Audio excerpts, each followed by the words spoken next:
বন্ধুরা, আমি শুভাশিস। আশা করি সবাই ভালো আছো। তো আজকে যে টপিকটা নিয়ে আলোচনা করব সেটা হলো ক্লাস 12 এর রিপ্রোডাকশন ইন অর্গানিজম বা জীবের জনন, এই চ্যাপ্টারটা নিয়ে। তো দেখা যাক জনন তাহলে কি। জনন সম্পর্কে প্রাইমারি আমরা আইডিয়া এটুকু জানি যে জনন হলো জীবের একটা খুব বিশেষ ধর্ম। তো জীবের বিশেষ একটি ধর্ম হলো জনন। তো জননের যদি সংজ্ঞা বলতে চাই তাহলে সংজ্ঞা জনন বা রিপ্রোডাকশন আমরা কি বুঝবো? জনন বা রিপ্রোডাকশন হলো এমন একটি পদ্ধতি যে পদ্ধতির মাধ্যমে একটি জীব থেকে ঠিক তার মতো দেখতে অন্য একটি জীব তৈরি হবে। তাহলে একটি জীব থেকে অন্য আরেকটি জীব তৈরি হলো, এখানে যে পদ্ধতির মাধ্যমে তাকে বললাম রিপ্রোডাকশন। এবং এখানে খুব ভালো করে মাথায় রাখতে হবে যে যে জীব থেকে তৈরি হলো সেই জীবটার নাম দিলাম আমরা প্যারেন্টাল অর্গানিজম বা জনিত্র জীব, এবং যে জীবটা নতুন তৈরি হলো তার নাম দিলাম অফস্প্রিং বা অপত্য জীব।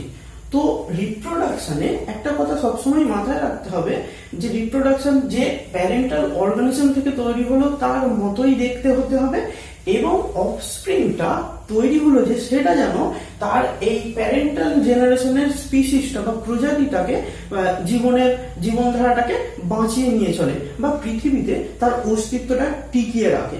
এটাই হলো রিপ্রোডাকশনের প্রধান উদ্দেশ্য।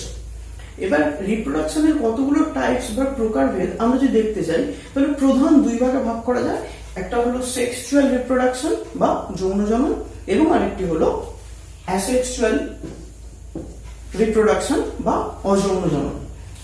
তো সেক্সুয়াল এবং অ্যাসেক্সুয়াল রিপ্রোডাকশন ছাড়াও আরো কিছু জনন লক্ষ্য করা যায়, যেরকম একটা হলো ভেজিটেটিভ রিপ্রোডাকশন, আরেকটা হলো পার্থেনোজেনেসিস।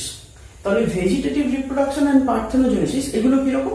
ভেজিটেটিভ রিপ্রোডাকশনটা হলো অঙ্গজ জনন উদ্ভিদের ক্ষেত্রে, এবং পার্থেনোজেনেসিস এই পদ্ধতিটা প্রাণীদের ক্ষেত্রে একটা বিশেষ রকমের জনন পদ্ধতি লক্ষ্য করা যায়। তো আজকে আমরা যে টপিকটার উপর খুব ভালো করে আলোচনা করব সেটা হলো অযৌন জনন বা অ্যাসেক্সুয়াল রিপ্রোডাকশন। তাহলে অ্যাসেক্সুয়াল রিপ্রোডাকশন বলতে কি বুঝবো? অ্যাসেক্সুয়াল রিপ্রোডাকশন হচ্ছে এমন এক ধরনের জনন যে ক্ষেত্রে কোনো গ্যামেট লাগবে না, মানে কোনো রকম জনন কোষ বা গ্যামেট তৈরি ছাড়াই একটা অর্গানিজম প্যারেন্টাল অর্গানিজম থেকে অফস্প্রিং তৈরি হতে পারবে।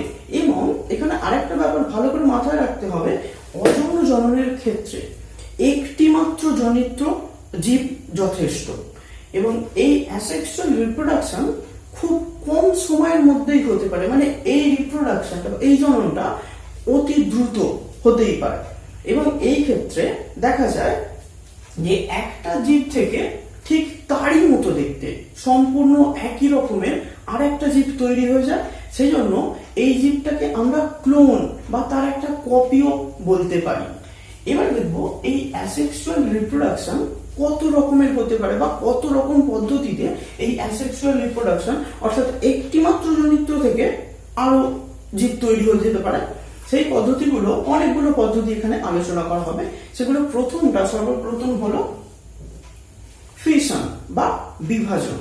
ফিশন বা বিভাজন এই পদ্ধতিটা হলো এমন এক ধরনের পদ্ধতি যে পদ্ধতিতে একটা জীব থেকে বা একটা অর্গানিজম থেকে বিভাজনের মাধ্যমে অনেকগুলো জীব বা দুটো জীব তৈরি হতেই পারে। তো এই পদ্ধতিতে এই ফিশনটাকে দুভাগে ভাগ করা হয়েছে। একটা হলো বাইনারি ফিশন আর একটা হলো মাল্টিপল ফিশন। তো বাইনারি ফিশন মানে দ্বিবিভাজন। তো দ্বিবিভাজনটা কিরকম? দ্বিবিভাজনটা হলো একটি মাত্র জনিত্র জীব বা একটি মাত্র প্যারেন্টাল অর্গানিজম থেকে দুটো অপত্য বা অফস্প্রিং তৈরি হতে পারবে।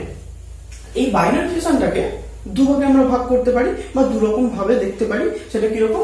একটা হলো longitudinal binary fission. Longitudinal binary fission মানে কিরকম? অনুদৈর্ঘ্য বিভাজন, দ্বিবিভাজন। তো অনুদৈর্ঘ্য দ্বিবিভাজনটা কিরকম? যদি একটা উদাহরণ দিয়ে দেখতে যাই, এই উদাহরণ ইউগ্লিনা বলা যেতে পারে।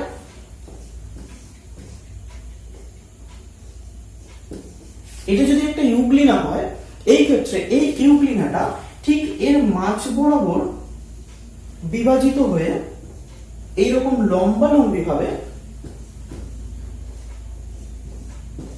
দুটো ইউগ্লিনা তৈরি করলো। তাহলে এখানে বিভাজনটা হলো একটি জনিত্র থেকে দুটি তৈরি হলো এবং সেটা হলো লম্বালম্বি ভাবে বা লঙ্গিটিউডিনাল। সেই জন্য এই বিভাজনটার নাম দেওয়া হয়েছে লঙ্গিটিউডিনাল বাইনারি ফিশন। এটার উদাহরণ আমরা ইউগ্লিনা বলেছি। ঠিক এর পরেরটা ট্রান্সভার্স বা অনুপ্রস্থ। তাহলে ট্রান্সভার্স বা অনুপ্রস্থটা কিরকম, এটার উদাহরণ প্যারামোসিয়াম দেওয়া যায়। এটা যদি একটা প্যারামোসিয়াম হয়, এই প্যারামোসিয়ামটা তার প্রস্থ বরাবর বিভাজিত হয়। তাহলে তার প্রস্থ বরাবর বিভাজিত হয়ে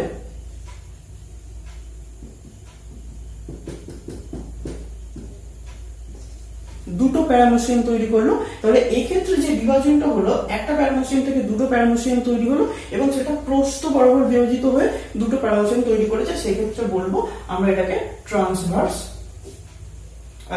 বাইনারি ফিশন। এরপরে এই ফিশনেরই আরেকটা ভাগ দেখবো, সেটা হলো মাল্টিপল ফিশন বা অনেক, এক্ষেত্রে অনেকগুলি অপত্য তৈরি হবে। আগের ক্ষেত্রে কিন্তু আমরা লক্ষ্য করেছি একটি জীব থেকে দুটি, মাত্র দুটি বাইনারি ফিশনের ক্ষেত্রে দেখেছি। এক্ষেত্রে মাল্টিপল ফিশন কিরকম হবে, একটি জীব থেকে অনেকগুলি অর্গানিজম বা অনেকগুলি জীব তৈরি হচ্ছে। সেই ক্ষেত্রে দুটো উদাহরণ এখানে দেওয়া হয়েছে, একটা অ্যামিবা আর একটা প্যারামোসিয়াম। প্রথম উদাহরণটা আমরা দেখি অ্যামিবার ক্ষেত্রে। তাহলে অ্যামিবার ক্ষেত্রে কিরকম হয়, অ্যামিবার বাইরের দিকে দেহের যে সারফেস গুলো থাকে সেখানে কি থাকে ক্ষণপদ বা সিউডোপোডিয়া। যখনই অ্যামিবা প্রতিকূল পরিবেশ দেখতে পায় তখন কি করে, সিউডোপোডিয়া গুলোকে গুটিয়ে নেয় এবং তাদের বাইরের দিকে একটা শক্ত গোলাকার আবরণ তৈরি করে, এর নাম দেওয়া হয় সিস্ট। এই পদ্ধতিটাকে বলা হয় এনসিস্টমেন্ট। তাহলে এনসিস্টমেন্ট পদ্ধতিতে প্রতিকূল পরিবেশে অ্যামিবা তার দেহের বাইরে একটা খোলক তৈরি করে, খোলক তৈরি করলো। এই যে খোলকটার ভিতরে অ্যামিবার যে নিউক্লিয়াসটা আছে, এই নিউক্লিয়াসটা বারবার বিভাজন হতে থাকে, বারবার বিভাজন হয়ে অনেক নিউক্লিয়াস তৈরি করে এবং প্রতিটি নিউক্লিয়াস থেকে একটি একটি করে ছোট ছোট অ্যামিবা তৈরি করে। এই যে ছোট ছোট অ্যামিবা গুলো তৈরি হলো, এদেরকে বলা হয় সিউডোপোডিও রেণু বা সিউডোপোডিও স্পোর। যখনই অনুকূল পরিবেশ আসে তখন এই সিস্টটাকে ফাটিয়ে সিউডোপোডিও রেণু গুলি বাইরে বেরিয়ে আসে এবং সেখান থেকে অনেক প্রচুর পরিমাণে ছোট ছোট অ্যামিবিউলা বা ছোট ছোট অ্যামিবা তৈরি হয়। এর পরের যে উদাহরণটা সেটা হলো প্লাজমোডিয়াম। তো প্লাজমোডিয়ামের ক্ষেত্রে দেখা যায় প্লাজমোডিয়ামের কোষটা এই সেলটার ভিতরে যে নিউক্লিয়াসটা থাকে সেই নিউক্লিয়াসটা বারবার প্রচুর পরিমাণে বিভাজিত হতে থাকে এবং অনেক নিউক্লিয়াস তৈরি করে। এই যে নিউক্লিয়াসটা প্রত্যেকবার তৈরি করলো, প্রতিটি নিউক্লিয়াস থেকে স্পোরোজয়েড একটা দশা, এই দশাটা তৈরি করে। প্লাজমোডিয়ামের ক্ষেত্রে এই পদ্ধতিটাকে বলা হয় সাইজোগনি। হলো।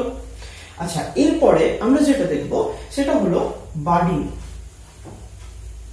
বা কোরকোদ্গম। এরপরে দেখবো বাডিং বা কোরকোদ্গম। বাডিং বা কোরকোদ্গম বলতে কি বুঝবো, একটি অর্গানিজম বা জীব যার ক্ষেত্রে বাইরের দিকে, একদম বাইরের দিকে, কিন্তু এই কথাটা মাথায় মনে রাখতে হবে, বাইরের দিকে একটা উপবৃদ্ধি, বহিষ্ঠ উপবৃদ্ধি তৈরি হয় মাতৃজনুর সঙ্গে বা মাতৃজীবের সঙ্গে, সেটা একসঙ্গে জুড়ে থাকে এবং সেটা কিছুটা বৃদ্ধিপ্রাপ্ত হওয়ার পরে মাতৃজীব থেকে ডিটাচ হয়ে যায় বা খুলে যায় এবং ডিটাচ হয়ে যাওয়ার পরে সেখান থেকে আবার একটা অর্গানিজম তৈরি করতে পারে। এই যে ছোট উপবৃদ্ধিটা বহিষ্ঠ তৈরি হলো, এই ছোট বহিষ্ঠ উপবৃদ্ধিটাকে কোরক বা বাড বলা হয় এবং এই পদ্ধতিটাকে বলা হয় বাডিং। এর ক্ষেত্রে একটা উদাহরণ দেওয়া হয়েছে ইস্ট এবং হাইড্রা। যদি দেখি ইস্টের ক্ষেত্রে, এটা একটা ইস্ট, তো ইস্টের ক্ষেত্রে একটা ছোট্ট উপবৃদ্ধি লক্ষ্য করা গেল।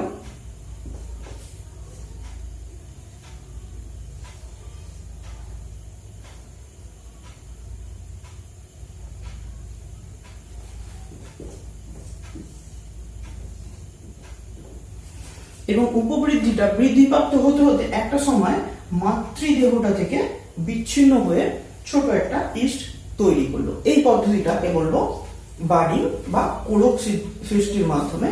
তো এই যে কোরক সৃষ্টির মাধ্যমে এই ছোট ইস্টের ক্ষেত্রে যে কোরকটা তৈরি হলো, এটা টোরুলা নামক একটা প্রাণীর মতো দেখতে, সেই জন্য এই দশাটাকে টোরুলা দশা বলা হয় এবং এই পদ্ধতিটাকে টোরুলেশন বলা হয়। ঠিক একই রকম ভাবে হাইড্রার ক্ষেত্রেও একটা বহিষ্ঠ উপবৃত্তি তৈরি হয় এবং হাইড্রাটা ছোট একটা হাইড্রা তৈরি করে বাডের মাধ্যমে।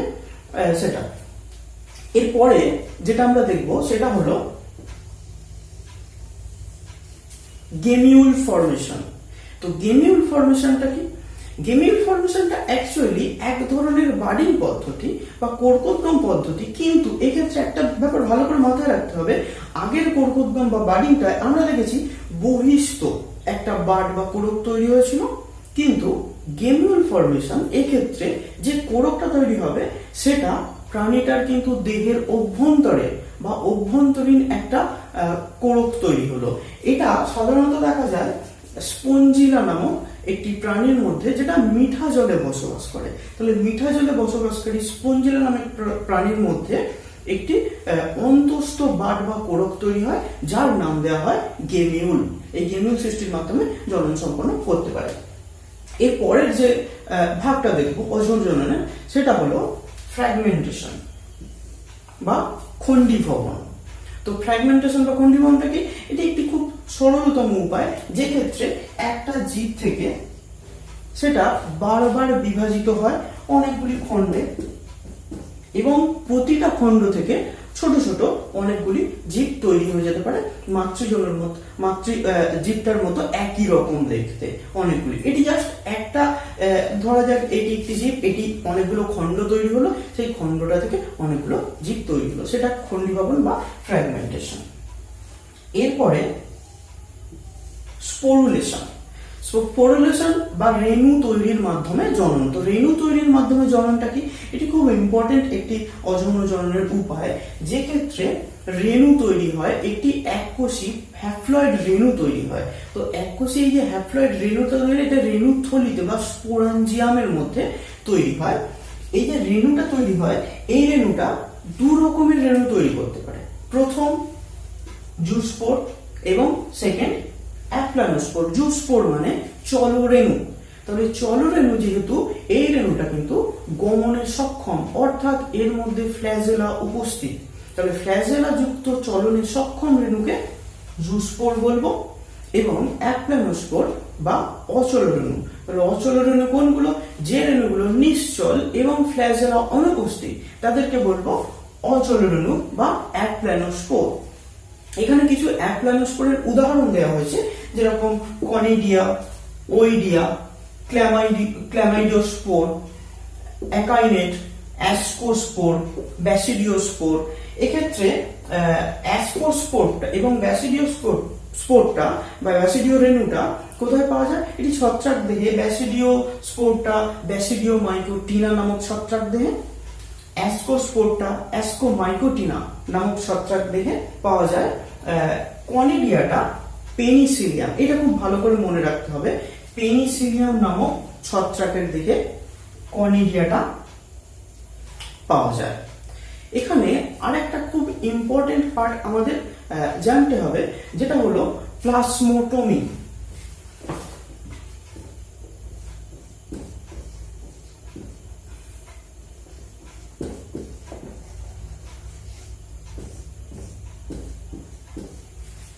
প্লাজমোটমি। তো প্লাজমোটমিটা কি? প্লাজমোটমিটা হলো একটা জননের পদ্ধতি। অ্যাকচুয়ালি এটা ফিশন বা বিভাজন পদ্ধতি বা মাল্টিপল ফিশনের মধ্যে ফেলা যেতে পারে, কিন্তু এটি একটু আলাদা। কিরকম? এটি বহু নিউক্লিয়াস যুক্ত জীবে দেখা যায় বা বহু নিউক্লিয়াস যুক্ত প্রাণী দেহে এই পদ্ধতিটা দেখা যায়। একটি বহু নিউক্লিয়াস যুক্ত প্রাণী বিভাজিত হয়ে বহু নিউক্লিয়াস যুক্ত অপত্য জীব তৈরি করে। এই পদ্ধতিটাকে বলা হয় প্লাজমোটমি। এক্ষেত্রে কি হয়? একটা প্রাণীর অনেক নিউক্লিয়াস থাকে, সরাসরি সাইটোপ্লাজমটা বিভাজিত হয়ে অনেকগুলি খণ্ডে বিভাজিত হয়। প্রতিটি খণ্ডে